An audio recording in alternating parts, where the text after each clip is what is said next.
the other original, let's say. Is Yeah. there a certain scheme to that? Is there a scheme to it? Yeah. Not really. But every line is repeated once. So in every poem, every line is repeated once.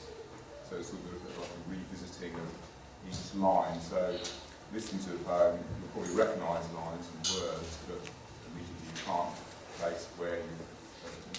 Yeah, that's why I called it irregular. Yeah. Irregular. So do you plan to make a parallelism between the lines to make another, let's say, claim, or do you have any plan to that? I'm not sure what you mean. The repetitions of every line, there's a repetition to every line. So that basically why It's just for that effect, really, in terms of the recognition of the reader that some lines have been heard before. oh, so there's no other. No, there's no actual scheme. I know some poets will organise their lines in various regular schemes, but you're right to say the way I do it is irregular. It's basically what fits next.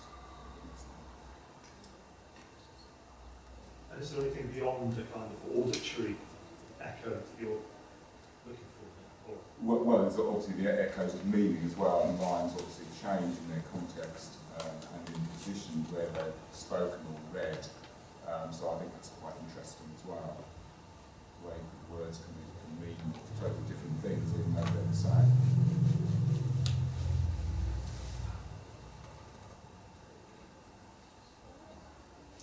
Are you working with do you start when you're building your poems? Do you have a kind of set number of texts which you are then selecting from to build the poem? Or are you kind of just, taking from wherever you feel will be useful next? Does that make sense? They're all from newspapers, so the only source is newspapers, and also the column width of the newspaper has got to be the same for each line, so it all lines up very nicely with two columns. But do you sit down with maybe 2 or 3 newspapers in Yeah, front of you, or you've got tons that you... Absolutely, yeah. You suddenly think the article on Posh Spice will provide you with what you need, and then you go to that, or...? No, what I do is identify lines in newspapers that I think might be useful, cut them out, keep them, and then later on, sometimes years later, they may fit in the poem. Just building on from that question, do you use different newspapers, or is it always from the same newspaper? And is that important? Different newspapers. And is that important to the material?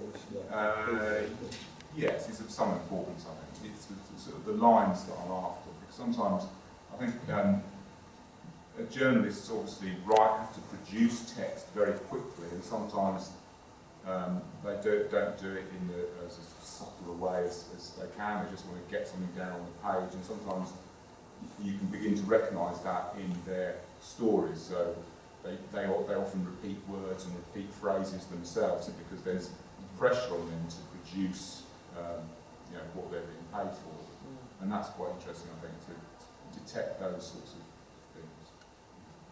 So I mean, it's interesting for people who haven't seen your work on the page. It's quite important to see it on the page, and it's very clear from the page that it is cut out and stuck down to bits of paper. And I suppose in a way it's a development of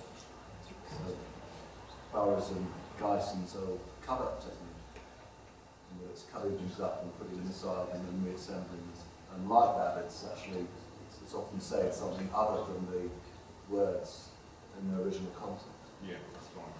Although I do it different to what they do, because I think they move very quickly onto sort of using tape loops and stuff like that, rather than concentrating on printed text. And I do exclusively sort of printed text.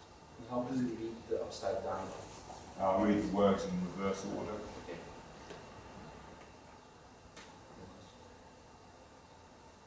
I have a question for Philip.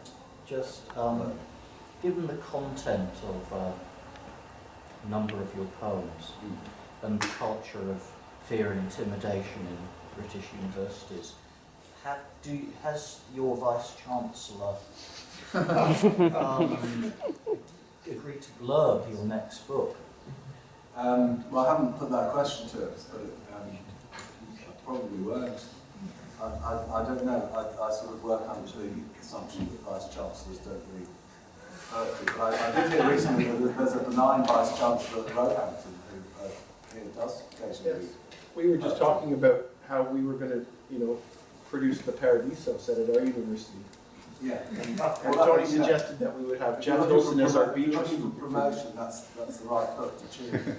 But no, I just assume Vice-Chancellors don't read poetry on the whole. And the Dante actually is written quite a while ago. And the Vice-Chancellor features in that book has left, so that's, the little sonnets I was reading earlier on are actually much more directly bearing witness to the day-to-day grind of the way these people impose power on others. So there might be a problem publishing some of those. Yeah, because I just think about your position, at the academy with those kind of opposition. Well, there's always the chance you can move on. You're doing your best, right? Yeah.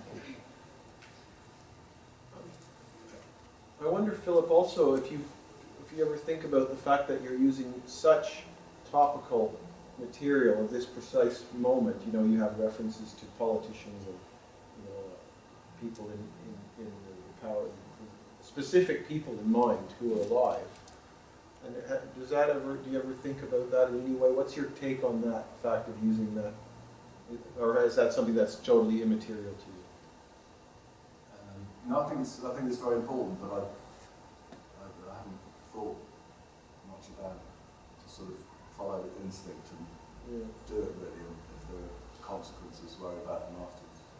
Will these poems still be able to be read in a sense in 10 years from now if the political situation? Well, I mean, there's always that problem with work that references